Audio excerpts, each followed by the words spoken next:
Tuhan Allah Bapa kami, terima kasih untuk kesempatan yang Kau berikan Tuhan. Kami bisa bersekutu dan menaikkan pujian bagi-Mu dan sebentar akan mempelajari firman-Mu. Tuhan tolong urapi kami semua yang hadir pada hari ini. Roh Kudus kiranya Engkau mencelikkan mata hati dan pikiran kami agar kami bisa mengerti firman-Mu dengan baik dan benar. Dan pimpin hamba kiranya segala yang kata-kata yang keluar ini hanyalah kebenaran-Mu saja Tuhan. Kiranya juga Engkau pimpin teman-teman dimanapun mereka yang berada yang tidak bisa hadir pada pagi hari ini. Terima kasih Tuhan, sekali lagi terpujilah nama-Mu dan singkirkanlah segala hal yang tidak berkenan di hati-Mu pada saat ini Tuhan. Dan ampunilah segala dosa dan kesalahan kami, selidiki hati dan pikiran kami senantiasa Bapa. Dalam nama Tuhan Yesus kami berdoa, amin. Seperti kita tahu Kejadian pasal 11, ini adalah satu kejadian setelah peristiwa air bah, ya, di mana Nuh dan keluarganya diselamatkan. Tuhan melakukan penghukuman terhadap kebejatan manusia yang terjadi pada saat itu. Jadi itu terjadi di Kejadian pasal 6. Dan sekarang menariknya di dalam Kejadian pasal 11 ini sebenarnya kalau kita lihat dari bagian sebelumnya itu sedang berbicara tentang silsilah keturunan-keturunan, ya. Dan lalu tiba-tiba di bagian tengah ini ada satu perikop yang entah berantah bagaimana dimasukkan cerita tentang peristiwa Babel ini. Dan kemudian nanti setelah ayat 9 kalau kita lihat cerita tentang silsilah keturunan berlanjut lagi. Tapi sepertinya di tengah-tengah ini seolah-olah ada kayak intermisi, ya. Seperti ada satu peristiwa yang sangat penting yang harus dimasukkan untuk bagi kita hari ini umat percaya dan untuk melihat ini ada satu bagian yang sangat penting yang terjadi dalam peradaban manusia, sejarah manusia setelah peristiwa air bah yang sangat besar itu. Mari kita lihat sekali lagi, ya. Ayat ke-1 dikatakan pada saat itu seluruh bumi itu memiliki satu bahasa dan logat yang sama.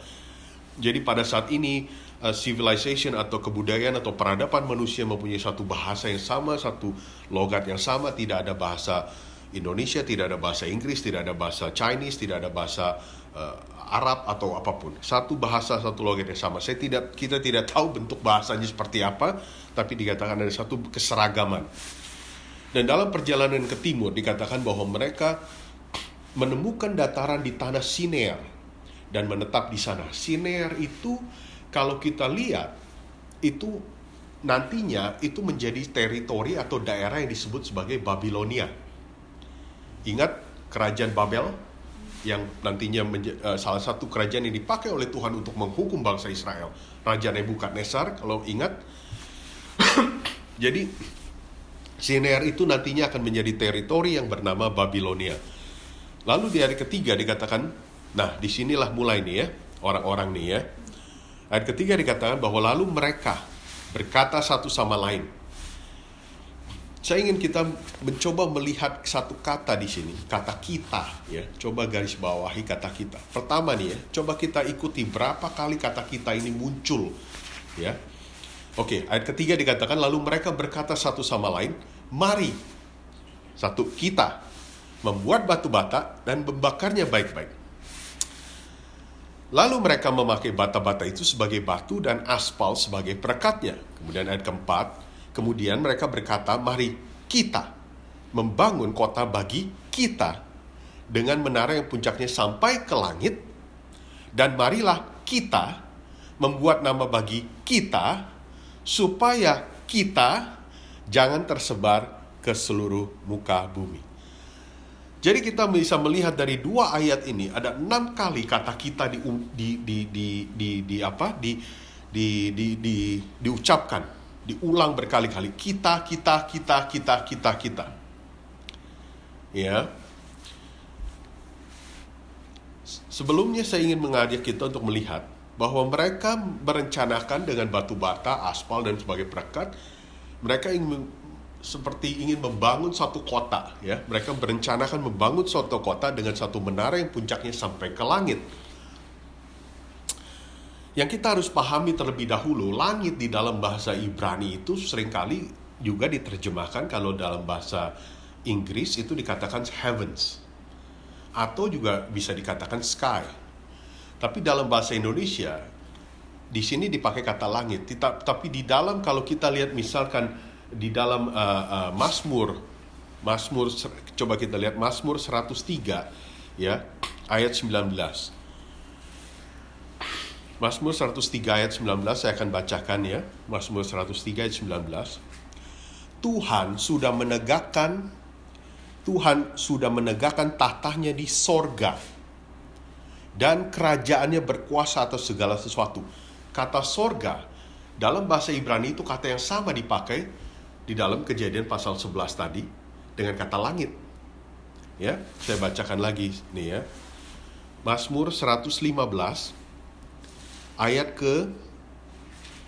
ke-3, Mazmur 115 ayat 3.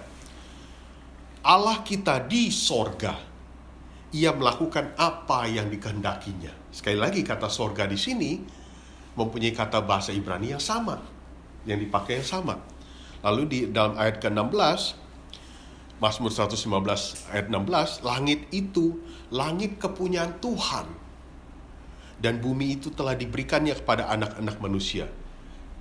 Sekali lagi di ayat ke-16 dipakai kata langit, yang di dalam bahasa Ibrani yang sama dengan kata sorga tadi. Jadi ada kata bahasa Ibrani itu dipakai sebentar dipakai kata langit, sebentar dipakai kata sorga, tapi keduanya mempunyai satu makna yang sama.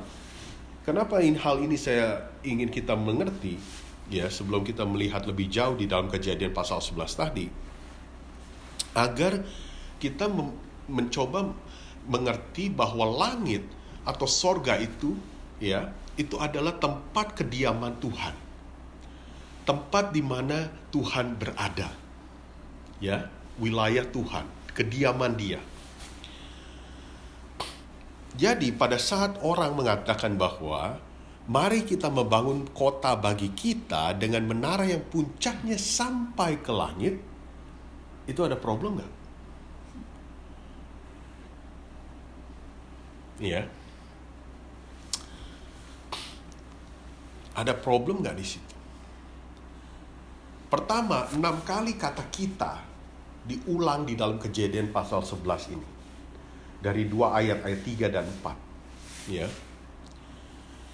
ini menjadi satu problematik. Manusia dengan segala kekuatannya, mereka mencoba membangun, merekonstruksi suatu kota dengan satu puncak, dengan satu menara yang puncaknya itu sampai ke langit. Berarti dengan kata lain, manusia di dalam rekonstruksi kota ini, ia membangun satu menara yang mencapai domain atau wilayah Tuhan. Tentu secara realita tidak mungkin manusia bisa mencapai rumah Tuhan meskipun setinggi apapun itu menara. Tetapi secara simbolis kita bisa melihat bahwa problematiknya di sini adalah manusia mencoba mencapai satu posisi yang mana mereka pada akhirnya sama dengan Tuhan. Maka itu dikatakan puncaknya sampai ke langit. Dengan kata lain, manusia mencoba memasuki teritori Tuhan. Maka itu kalau kita lihat, akan tetapi ayat kelima, Tuhan turun untuk melihat kota dan menara yang telah dibangun oleh anak-anak manusia itu. Satu hal yang saya ingin kita catat adalah kata Tuhan di situ ya. Kalau kita lihat di dalam bahasa Inggris maupun bahasa Indonesia, kata Tuhan di situ dipakai semuanya huruf besar. T huruf besar, U huruf besar, H huruf besar, A huruf besar, N huruf besar. Beda dengan kata Tuhan yang pada umumnya kita lihat kata T-nya aja besar, U-nya semua kecil. Kenapa perbedaan yang signifikan di sini yang kita harus mengerti? Karena kata Tuhan dengan huruf besar itu menunjukkan suatu pribadi Tuhan yang sangat dekat. Dengan kata lain, kata Tuhan di sini adalah sebenarnya namanya. Ini adalah nama Tuhan, bukan kata Tuhan secara umum. Yang di dalam bahasa Ibrani kita kenal dengan kata Yahweh. Tulisannya YHWH. Susah sebenarnya untuk membaca secara benar bagaimana cara bacanya, karena tidak ada huruf vowel itu apa ya bahasa Indonesia vowel, konsonan ya, yang vowelnya nggak ada gitu, tapi dipakai akhirnya bukan konsonan kali ya, kalau Bukan konsonan yang mati. iya, kalau vowel apa ya, huruf hidupnya gitu. Vowel bahasa Indonesia apa? Vowel ya? Apa ya? Saya juga nggak tahu. Pokoknya kayak ada huruf hidupnya gitu. Tapi dipakai untuk sedemikian rupa dikatakan Yahweh. Atau di dalam bahasa Inggris terjemahan terdekatnya dipakai kata Jehovah. Jadi kata Tuhan dengan huruf besar itu sebenarnya menunjukkan nama Tuhan, bukan beda dengan T yang huruf besar doang. Di dalam Ibrani, di dalam konteks orang Ibrani, kita mengenal nama-nama beberapa nama Tuhan. Tuhan, karena di dalam orang Yahudi sebenarnya mereka tidak mau menyebut nama kata Tuhan Yahweh. Karena itu bagi mereka sakral, sangat-sangat sakral. Ya. Meskipun Tuhan sebenarnya tidak melarang, kalau kita ingat kejadian kitab Keluaran pasal 3, Tuhan berbicara dengan Musa. Kalau kan Musa pada waktu itu bingung kan, kalau orang-orang Israel tanya mereka, siapa yang mengirim kamu, yang mengutus kamu? Tuhan katakan, kasih tahu mereka, I am who I am. Yahweh dengan kata lain. Sebutan akhirnya orang-orang Ibrani, orang-orang Israel memakai karena dia tidak mau menyebut kata Yahweh, apa? Lalu penggantinya apa? Adonai. Yang artinya my Lord, Tuhanku.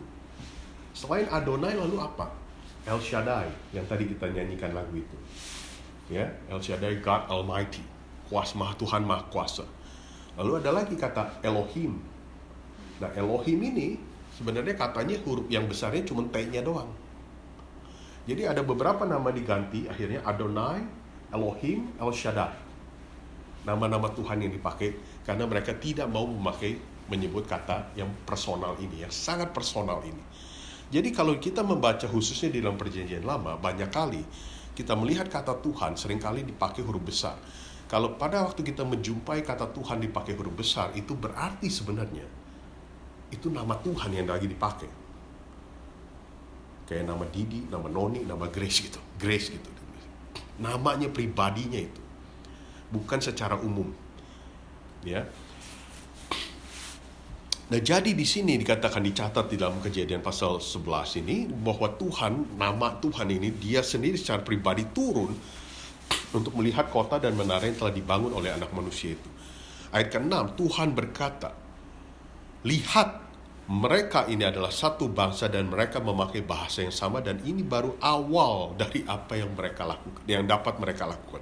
Ini baru awal.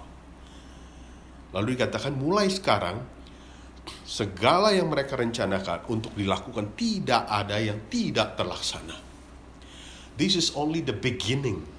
Ini hanyalah awal daripada peradaban manusia dengan segala kuasa yang mereka punya. Dan selanjutnya, mulai sekarang, apa yang mereka rencanakan untuk lakukan tidak ada yang tidak terlaksana. Jadi, sekali lagi, kembali sebelumnya ya. Di dalam kebudayaan manusia pada saat itu, Kejadian pasal 11, mereka mencoba merekonstruksi satu kota dengan menara puncaknya ke langit. Dengan kata lain, mereka mencoba mencapai di mana Tuhan berada. Dengan kata lain, mereka mencoba menyamai status mereka dengan Tuhan pada akhirnya. Pada saat mereka mencapai puncak paling tinggi, lalu apa yang terjadi? Mereka melihat ke bawah. Berarti ngomong kasarnya itu kalau orang yang mempunyai kuasa paling tinggi, dia melihat ke bawah, berarti apa? Dia menjalankan otoritasnya. Dia mempunyai kuasa untuk mengatur ini, mengatur itu, dan segala macam.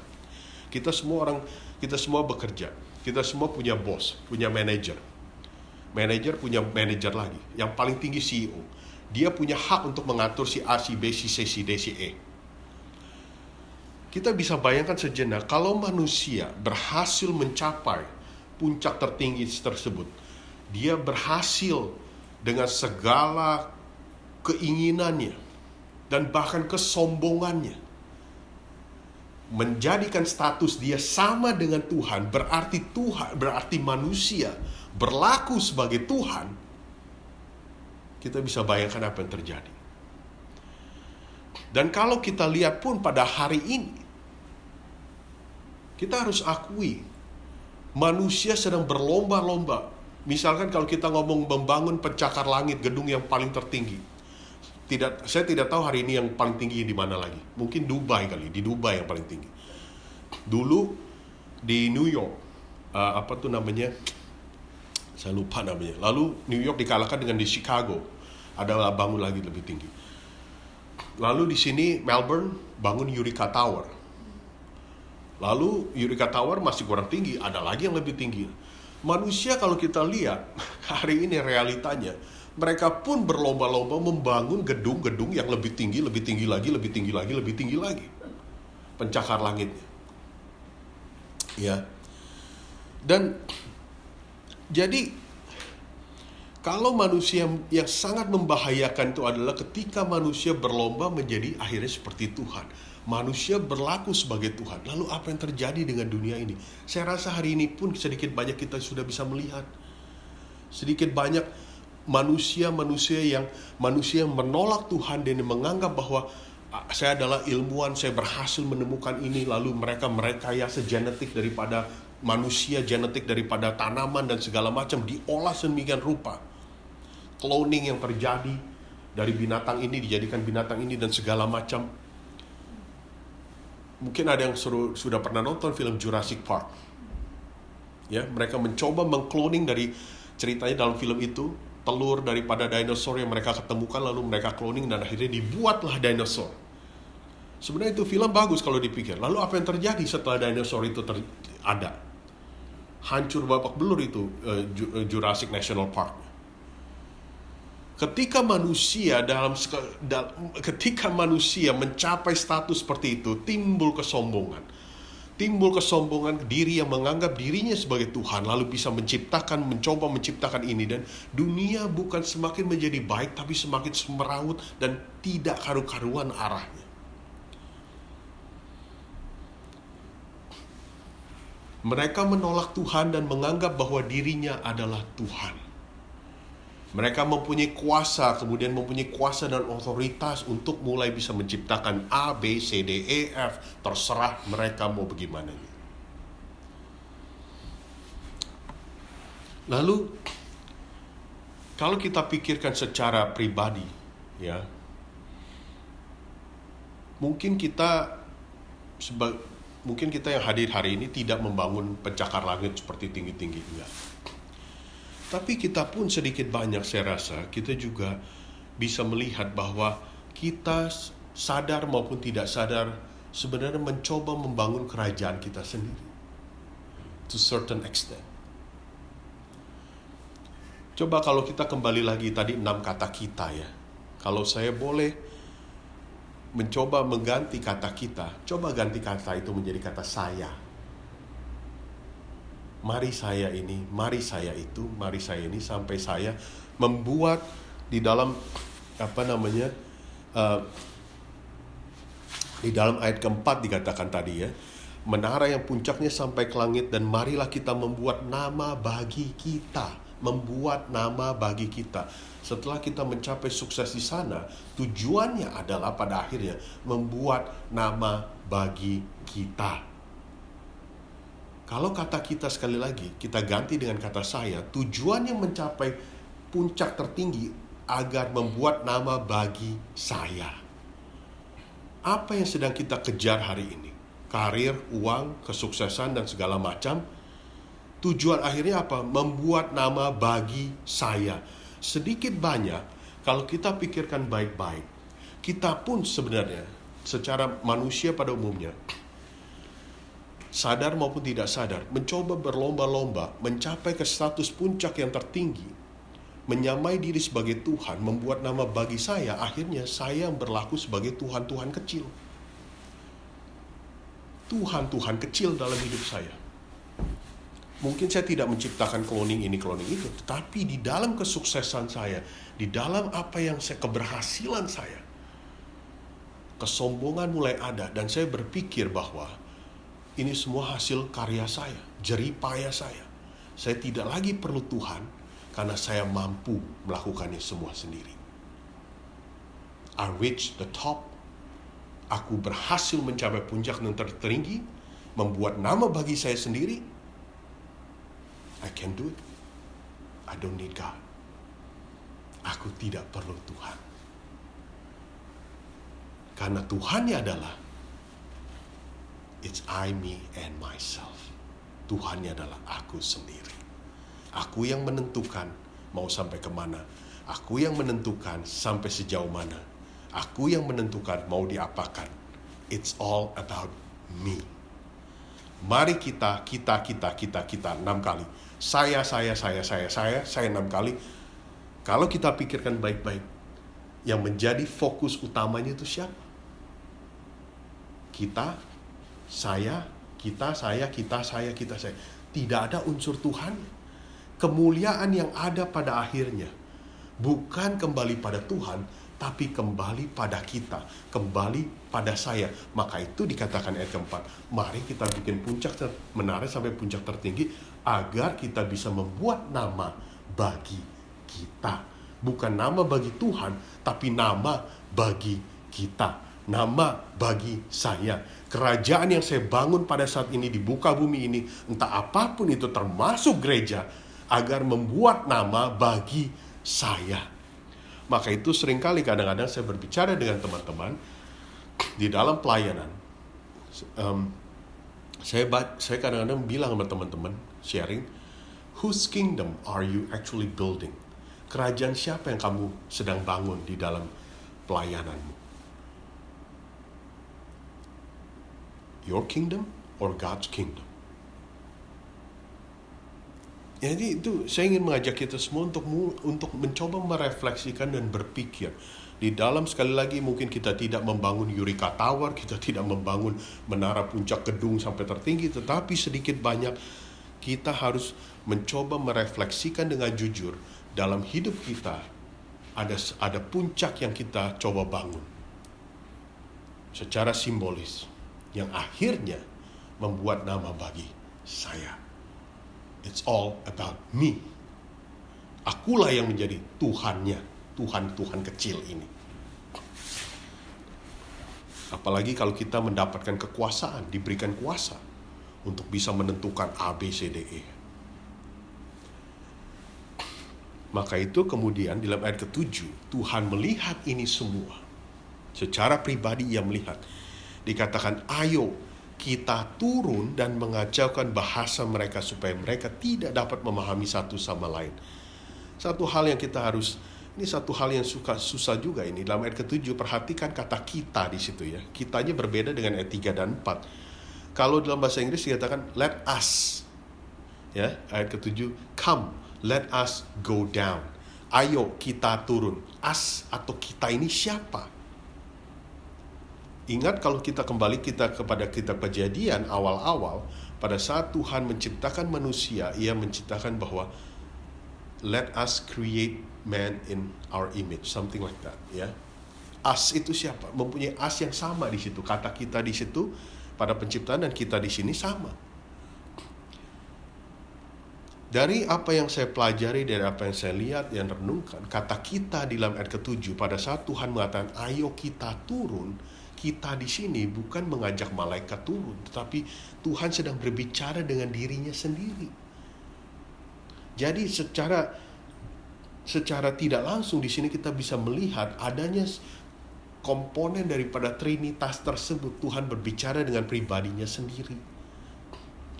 Allah Bapa, Putra, dan Roh Kudus. Ketiga menjadi satu. Tuhan berbicara dengan dirinya sendiri, turun dan mengacaukan bahasa mereka supaya mereka tidak dapat memahami satu sama lain. Lalu ayat ke-8, Tuhan menceraikan mereka ke seluruh bumi. Mereka pun berhenti membangun kota itu. Karena itu tempat itu disebut Babel. Menarik ya. Tadi saya katakan bahwa kata tanah Sinear itu nantinya akan menjadi daerah yang namanya Babilonia. Dan di sini kita bisa melihat Tuhan mengacaukan itu dan menyebut tempat itu sebagai Babel. Babel di dalam bahasa Ibrani itu artinya confuse, membingungkan, mengacaukan. Jadi bingung semuanya ya, karena bahasanya tiba-tiba jadi lain. Mereka nggak bisa ngerti lagi bahasa mereka. Dan disebutkan bahwa disebut Babel karena di sana Tuhan mengacaukan bahasa seluruh bumi. Dan dari tempat itu Tuhan mencerai-beraikan mereka ke seluruh muka bumi. Jadi proyek membangun menara kota dengan menara yang puncaknya sampai ke langit di mana Tuhan berada, langit tadi bahasa Ibrani sebagai tempat kediaman Tuhan, tidak berhasil, gagal. Tetapi yang satu hal yang kita harus lihat bahwa apa yang Tuhan katakan ini sebenarnya serem sedap ya, serem sedap. Kembali di dalam kembali di dalam ayat ke-6 ya. Pada waktu Tuhan mengatakan bahwa lihat mereka ini adalah satu bangsa dan mereka memakai bahasa yang sama. Dan ini baru awal dari yang dapat mereka lakukan. This is only the beginning what man can do.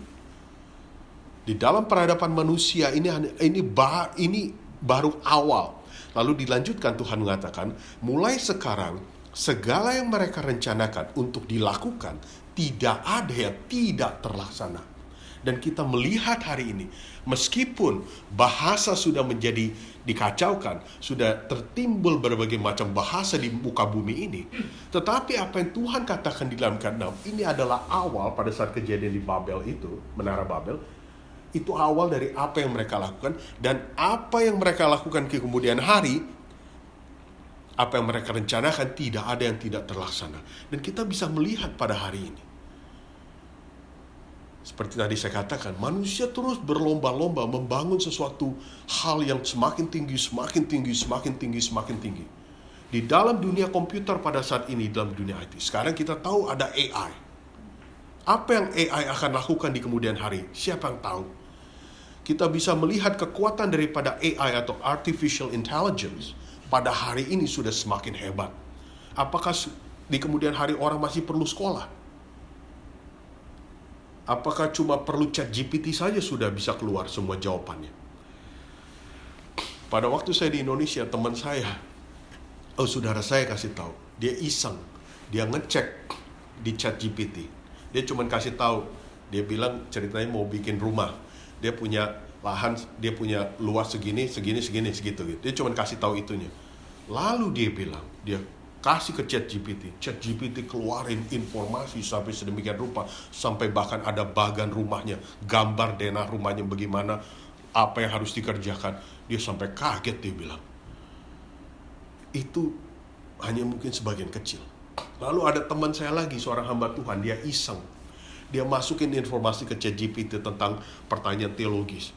Chat GPT kasih dia jawaban sampai dia sendiri kaget. Karena dia bilang gimana? Jawaban Chat GPT itu bukan jawaban sembarangan. Jawabannya itu benar-benar berkualitas.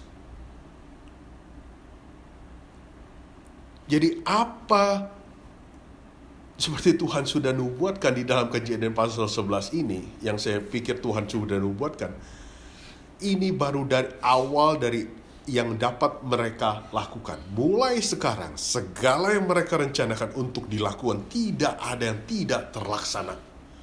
Kita bisa melihat makin hari makin canggih. Tetapi memang pertanyaannya adalah, apakah di dalam kecanggihan ini semua mereka bisa mencapai kepada Tuhan? Dengan kecanggihan ini semua mau dibawa kemana manusia ini, peradaban manusia? Dengan kecanggihan semua ini, apakah kualitas manusia sebagai satu pribadi dalam moralitas, integritas akan menjadi semakin baik? Saya selalu berpikir terbalik, saya katakan. Mungkin orang tidak setuju, saya bilang. Teknologi bisa semakin hebat. Chat GPT jawabannya bisa semakin canggih. Tetapi kualitas manusia, saya pikir dengan perkembangan semuanya ini, ironisnya akan semakin menurun. Moralitas manusia akan semakin hari semakin tidak baik-baik saja. Kita bisa lihat pada hari ini, bagaimana membedakan mana yang benar dan salah. Sudah semakin sulit. Ideologi dunia. Perempuan antara laki tidak jelas lagi yang mana yang laki, yang mana yang perempuan. Jadi, kita pun sebagai orang percaya pada hari ini, atau ajakan saya bagi semua yang mungkin belum percaya, kita ingin mencapai pada Tuhan. Kita ingin mencapai Tuhan. Tapi bukan dengan membangun menara yang puncaknya tinggi. Bukan tentang saya dan saya dan saya dan saya dan saya, atau kita dan kita dan kita. Kita bisa mencapai Tuhan dengan suatu kerendahan hati, yang melalui tidak lain adalah Yesus Kristus sendiri. Kenapa? Karena Yesus adalah jalan dan kebenaran dan hidup. Ialah yang memberikan jalan agar manusia bisa mencapai pada Tuhan. Bukan karena manusia membangun menara yang puncaknya tinggi sampai ke langit. Kita semua bisa mencapai Tuhan karena Yesus Kristus yang telah mati di kayu salib memberikan jalan bagi kita agar kita bisa datang lagi kembali pada Tuhan. Inilah yang kehilangan. Ada satu jurang pemisah. Ada satu jurang pemisah yang sangat besar dan dalam yang hilang daripada manusia karena akibat dosa yang terjadi dalam Kejadian pasal 3. Terjadi gap, jurang pemisah yang sangat dalam dan besar. Dan itu tidak bisa ditutup dengan menara puncak yang sampai ke langit. Itu hanya bisa ditutup oleh karena Yesus Kristus yang telah mati di kayu salib. Salibnya itu seolah-olah memberikan satu jembatan, menjadi satu jembatan. Ialah yang memberikan jalan agar manusia bisa sampai kepada Tuhannya kembali. Dengan suatu kerendahan hati, mengakui dosanya, dan datang dan percaya pada Kristus Yesus sebagai Tuhan dan Juru Selamatnya. Disitulah manusia bisa kembali sampai mencapai Tuhannya lagi.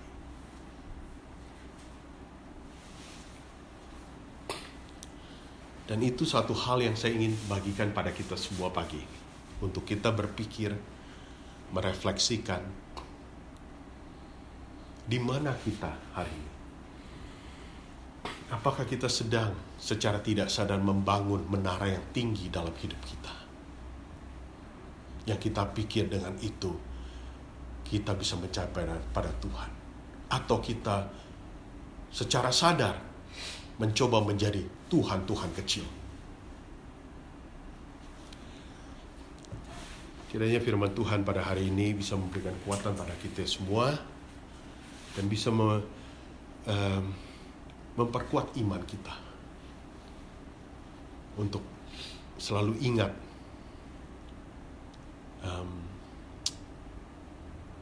sesungguhnya yang kita perlu muliakan adalah Tuhan sendiri.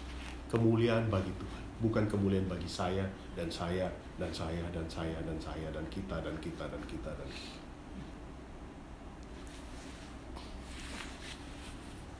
Saya akan tutup di sana dan marilah kita sama-sama berdoa. Tuhan, terima kasih untuk firman-Mu pada pagi hari ini. Tuhan, di dalam peristiwa cerita Babel, menara Babel ini Tuhan, kami bisa melihat kesombongan manusia yang begitu rupa, begitu tinggi. Dan sampai hari ini pun masih terjadi. Manusia masih banyak yang menolak-Mu dan menganggap diri mereka adalah Tuhan, Tuhan kecil. Tuhan, kiranya kami sebagai orang-orang percaya, Engkau terus pakai kami menjadi garam dan terang dunia. Di dalam segala kecanggihan yang terjadi pada saat ini, pada hari ini, manusia berlomba-lomba setiap hari dengan kekuatan mereka, kesombongan mereka. Tapi Tuhan, kiranya kami bisa memainkan peranan kami sebagai pengikut Kristus, menjadi contoh dan kesaksian di dalam dunia yang sudah semakin semeraut ini Tuhan. Kiranya kami pun akan terus dikuatkan dalam iman kami, dengan segala kerendahan hati mengikuti-Mu, percaya pada-Mu, dan sungguh-sungguh melayani-Mu, dan sungguh-sungguh memuliakan-Mu Tuhan. Kemuliaan pada akhirnya kembali pada-Mu. Terima kasih Tuhan untuk cerita ini, kisah ini yang Kau masukkan di dalam firman yang sangat-sangat penting. Dalam nama Tuhan Yesus, doa yang jauh dari sempurna ini, hamba naikkan. Amin.